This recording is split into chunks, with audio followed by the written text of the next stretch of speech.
lo que trata incinerator.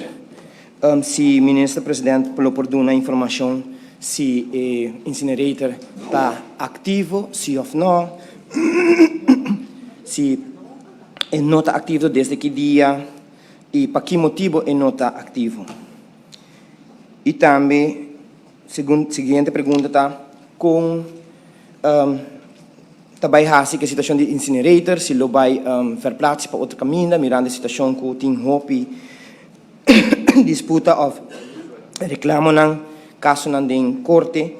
e kung leo não está que parte ni para nos comply também para com nos pueblo de vecindário aí.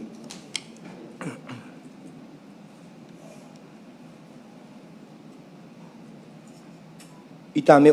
para que tem motivo que o incinerator não está ativo. Outra pergunta também está over de RWZI. Eigenlijk esta conta bastante pessoas de Bubali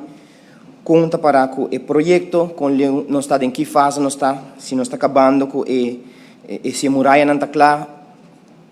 conta com o processo para ambesteding bambisa para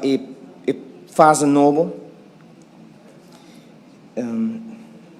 e com o deu tá com a projeção também para que o RWZT lo que trata melhoração de RWZT de Bubali para que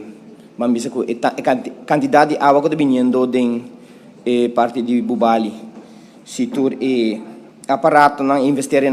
se a drenta acaba se não tem função se tem coisa que tem função que falta para não estar em função.